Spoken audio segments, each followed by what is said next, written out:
I'm with Selma Dimitrijevic, who's an old friend of Oran Moore's. We've done two of her plays already. The first one she wrote was Broken, and then she did a play called Gods Are Fallen on All Safety Gone.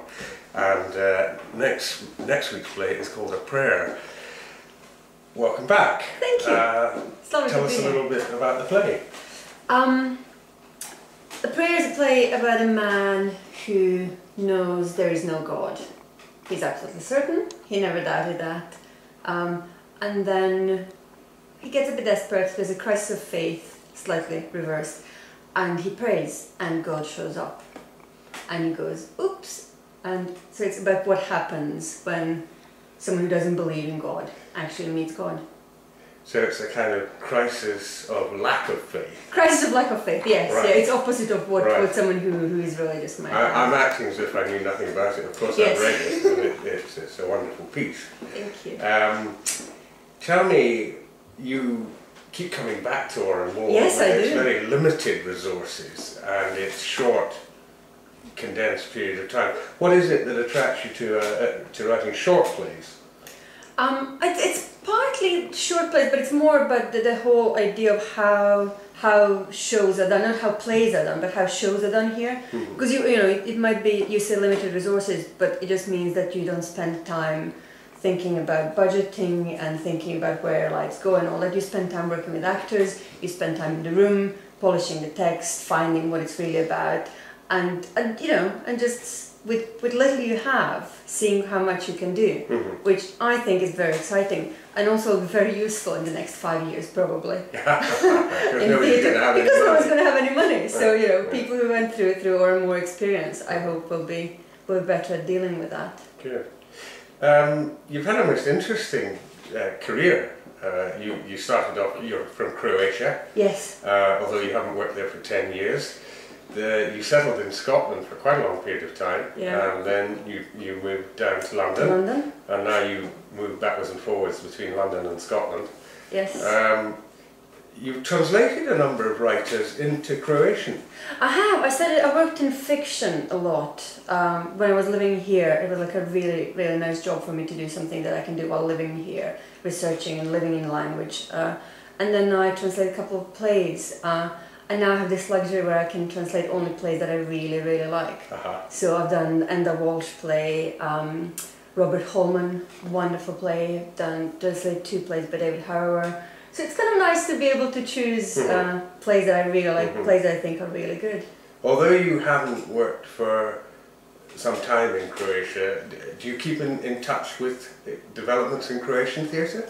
I do. I've done translations in the last few years. I haven't actually worked. I wasn't in a room in Croatia working.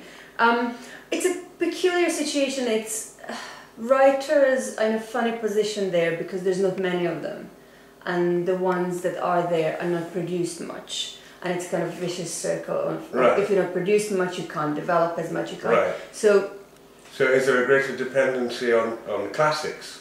Absolutely, and it's very much director's theatre. It's writers there to provide with bits of text, and then how much of that survives by the end of rehearsals. Right. No one can the guess. director is God. Oh, absolutely. Yeah. Absolutely. Which can be fantastic if you go to see classics. So you know you're not going to see Romeo and Juliet the way everyone else has done it. You know the basic story, and then you go and see someone's take on that story, which can be fantastic. But for new writing, is not. That's quite a common European phenomenon. Yes. Yeah, very much. And I think it's wonderful, and I think it's brilliant to have that. But at the same time, if we could have that and either different kind of director or different school, or same directors just doing different projects, where the writers are developed and new plays are developed in a different way, that would be fantastic. But I think they're still working on it. I'm interested to know. In a sense, you're a little déraciné. Your roots are movable ones. When you're writing now, are you thinking in English? Yes. Yeah? Yeah.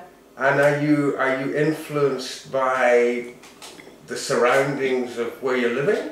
Absolutely. And unfortunately, because it just means that because I learned English basically in Scotland, so it's very influenced by Scottish, and it's also very influenced by people who are around me. So very often people say they recognize themselves in my plays through what they say, and it's usually not based on their character. Just that if I hear a phrase, you have a good ear. It just stays. It just stays there, yeah. And with the play that we did here a few years ago, God's Fallen, had a reading in London recently, and both actresses. So there was something with the text. There's something that they couldn't tell, and we realised that there was Scottishness to it, that they just couldn't recognise what it was. Gods are fallen. Yes, yeah. So definitely. But I think, and I write in English, and it's every time I speak on the phone in Croatian, or I write a letter, my English changes for that day, and I get funny Eastern European accent really strong, and so I can read again a few days properly in English to be able. This play and the play that you're then going to direct next after your own play, Sandy Greyson's play, are being produced by your own company, really. I mean, More are really just hosting you. Well, it's lovely that we are co-producing these two shows, and it's for us it comes in like a fantastic moment, because for both shows it was a brilliant luxury to have both actors and directors and designer ages ago, when we had only an idea, we had only 2 pages for each play, and to start in the room all together, talking about, discussing it, trying things. So they've been in development for a while. They're still changing very much, but it's fantastic to have this opportunity to have them proper full 2 weeks of rehearsals and take them in front of the audience. Good, and then you're going to take the plays on. Yes, then we have another week of rehearsals in London where we start developing them further, and then we're showing them in Bath at the Theatre Ustinov, as a late night cabaret work in progress. And then we're taking them to Newcastle. We're showing them there for a week, and we're showing them in London also at the BAC as little works in progress. And then hopefully at some point they'll get the Battersea. And the Battersea Arts Centre. Yes, yeah, they've been very kind to us. So we're rehearsing there, and then at some point hopefully. Both shows we will get further development, become bigger productions, and then either tour or go settle down somewhere. We'll see. We'll see once we get there. Well, Selma, thank you very much. Thank you very much. Thank you for having us here. Thank you.